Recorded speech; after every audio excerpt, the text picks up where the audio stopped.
सुप्रभात बाल मित्रों, आज 19 अप्रैल है और अभ्युदयवाणी की रेलगाड़ी एक बार फिर से आपको ले चलने के लिए तैयार है। आपके दोस्त और हमसफर प्रेम वर्मा के साथ आज के रोमांचक, ज्ञानवर्धक और नैतिक शिक्षा से भरपूर एक अद्भुत यात्रा में, जहां हम नए विचारों से प्रेरित होंगे, नई जानकारी हासिल करेंगे और जीवन के मूल्यों को समझेंगे। तो आइए इस सफर की शुरुआत करते हैं आज के प्रेरणादायक सुविचार से। नहीं जानना बुरा है, लेकिन जानने की इच्छा ना होना बहुत ही बुरा है। Not knowing is bad, but not wanting to know is even worse। जानने की इच्छा ना होने से हम अज्ञानता और अंधविश्वास में डूबे रहते हैं। किसी चीज के बारे में अज्ञानी होना या जानकारी ना होना एक कमी है, क्योंकि ज्ञान की कमी हमें गलत निर्णय लेने पर मजबूर कर सकती है। लेकिन अगर कोई व्यक्ति सीखने या जानने की इच्छा ही न रखे तो यह सबसे बड़ी कमजोरी है। यह आत्मविश्वास और सुधार के अवसरों को खो देता है। ज्ञान प्राप्त करने की ललक और जिज्ञासा मनुष्य की सबसे बड़ी शक्ति है। अज्ञान तो दूर किया जा सकता है, परंतु जिज्ञासा का अभाव व्यक्ति को सीमित बना देता है। इसलिए हमेशा प्रश्न करें, सीखें और अपने दिमाग को खुला रखें। अभ्युदयवाणी में अब जानते हैं आज का अंग्रेजी शब्द, जो है अपग्रेड। UPGRADE। अपग्रेड का अर्थ होता है सुधार करना, उन्नति करना या किसी चीज को बेहतर, नया या उन्नत बनाना। यह टेक्नोलॉजी, स्किल्स, इंफ्रास्ट्रक्चर या सुविधाओं के सुधार के लिए प्रयुक्त होता है। उदाहरण के लिए, I need to upgrade my laptop to run the latest software. मुझे नए सॉफ्टवेयर चलाने के लिए अपना लैपटॉप अपग्रेड करना होगा। आगे बढ़ते हैं इस सफर में और आनंद लेते हैं आज की पहेली का। कल्पना कीजिए कि आप एक ऐसे कमरे में बंद हैं जो बिल्कुल अंधेरा है और उसमें कोई दरवाजा या खिड़की भी नहीं है। आप उस कमरे से बाहर कैसे आएंगे? इस पहेली का जवाब है, आप कल्पना करना बंद कर दीजिए। अब अगला स्टेशन है आज का इतिहास। इतिहास हमें अतीत से सीखने और वर्तमान को बेहतर बनाने का मौका देता है। आइए इतिहास के पन्नों में आज 19 अप्रैल की कुछ प्रमुख घटनाओं पर नजर डालें। सन 1775 में आज ही अमेरिकी क्रांति की शुरुआत लेक्सिगन और कॉनकॉर्ड की लड़ाई से हुई, जिसे अमेरिकी स्वतंत्रता युद्ध की पहली गोलीबारी माना जाता है। यह ब्रिटिश सैनिकों और अमेरिकी उपनिवेशवादियों के बीच में हुई थी। सन 1910 में आज ही हैली पुच्छल तारा यानी हैलीज कॉमेट पृथ्वी के निकट से गुजरा। यह 20वीं सदी में इसका पहला दृश्य था और खगोलविदों के लिए एक ऐतिहासिक घटना रही। सन 1944 में आज ही नेताजी सुभाष चंद्र बोस के नेतृत्व में आजाद हिंद फौज INA ने पूर्वोत्तर भारत में पहली बार तिरंगा झंडा फहराया। सन 1950 में आज ही डॉक्टर श्यामा प्रसाद मुखर्जी केंद्रीय मंत्रिमंडल से इस्तीफा देने वाले पहले मंत्री बने। उन्होंने नेहरू मंत्रालय से मतभेदों के कारण त्याग पत्र दिया था। सन 1975 में आज ही भारत ने अपना पहला वैज्ञानिक उपग्रह आर्यभट्ट लॉन्च किया, जिसने भारत को अंतरिक्ष अनुसंधान के क्षेत्र में एक बड़ी उपलब्धि दिलाई। सन 1982 में आज ही स्वतंत्रता सेनानी और राजनेता JB कृपलानी का अहमदाबाद में निधन हुआ। वह भारतीय राष्ट्रीय कांग्रेस के प्रमुख नेता थे। अभ्युदयवाणी की अगली कड़ी प्रेरक व्यक्तित्व में आज हम जानेंगे डॉक्टर श्यामा प्रसाद मुखर्जी के बारे में।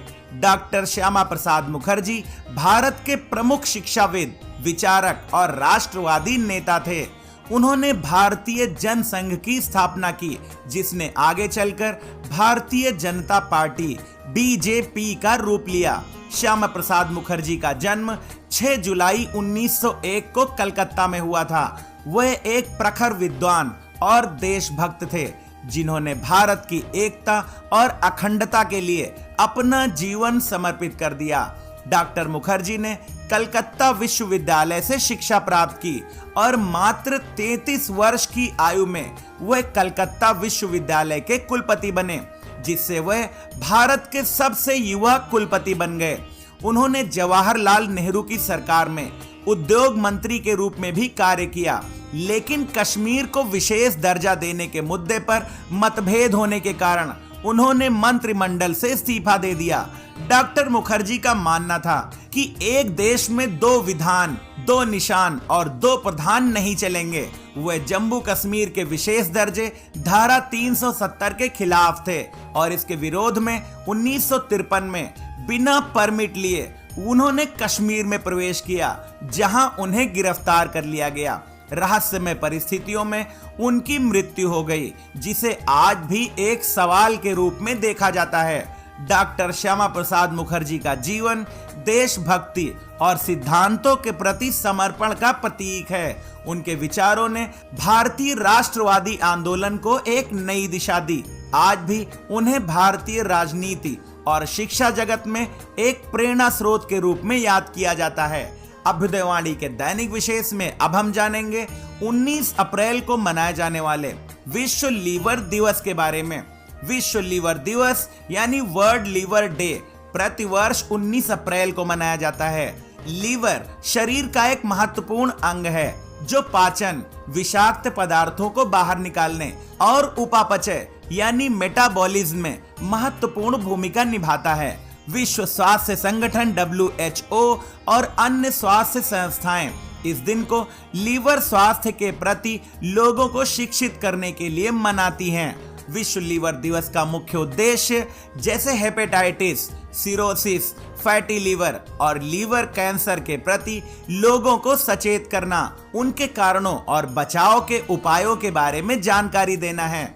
इस दिन स्वास्थ्य संगठन विभिन्न कार्यक्रमों, सेमिनारों और जांच शिविरों का आयोजन करते हैं, जिसमें शराब, अस्वस्थ आहार और मोटापे जैसे जोखिम कारकों के प्रति सावधानी बरतने की सलाह देने और लीवर स्वास्थ्य के लिए नियमित जांच और टीकाकरण जैसे हेपेटाइटिस बी का टीका के लिए प्रोत्साहित किया जाता है। लीवर शरीर का दूसरा सबसे बड़ा अंग है जो 500 से अधिक कार्य करता है।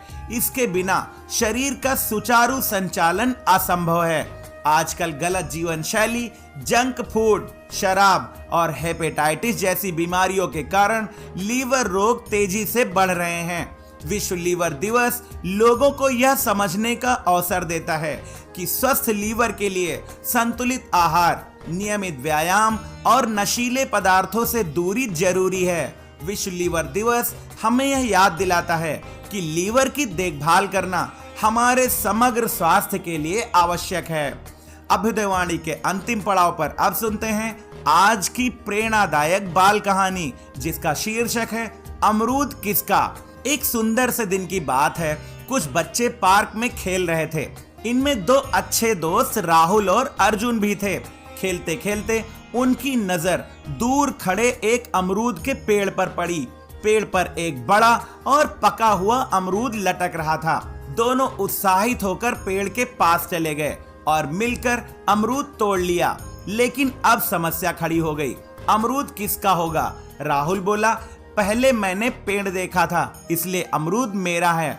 अर्जुन ने जवाब दिया, नहीं, मैंने पहले अमरूद देखा था इसलिए यह मेरा है। दोनों में बहस इतनी बढ़ गई कि उनकी आवाज सुनकर पार्क के अन्य बच्चे भी वहां आ गए। तभी एक चालाक लड़का राजू आगे बढ़ा और बोला, तुम दोनों झगड़ा मत करो, मैं तुम्हारा न्याय कर सकता हूँ, मुझे अमरूद दिखाओ। भोले भाले राहुल और अर्जुन ने उसे अमरूद पकड़ा दिया। राजू ने अमरूद को ध्यान से देखा, फिर एक बड़ा सा काट लिया और मुस्कुराते हुए बोला, स्वाद तो चेक करना जरूरी है। और फिर चुपचाप पूरा अमरूद खा गया। दोनों दोस्त हैरान रह गए। राजू हंसते हुए बोला, वाह क्या मीठा अमरूद था, और चलता बना। राहुल और अर्जुन निराश होकर एक दूसरे की ओर देखने लगे। अर्जुन ने कहा, यदि हम आपस में इसे बांट लेते तो आज हम दोनों को अमरूद मिलता। राहुल ने सिर हिलाया और कहा, हमें कभी झगड़ा नहीं करना चाहिए, अब से हम हमेशा मिल बांट कर खाएंगे। ये कहानी हमें सिखाती है कि झगड़ा करने से केवल तीसरा व्यक्ति फायदा उठाता है। बुद्धिमान वही है जो समझौता करके सबका भला करता है। आज की अभ्युदयवाणी का सफर बस यहीं तक था। कल सुबह फिर मिलेंगे एक नई ऊर्जा के साथ। रोमांचक, ज्ञानवर्धक और नैतिक शिक्षा से भरपूर एक रोचक सफर में आपका दिन शुभ हो। जय हिंद, जय भारत।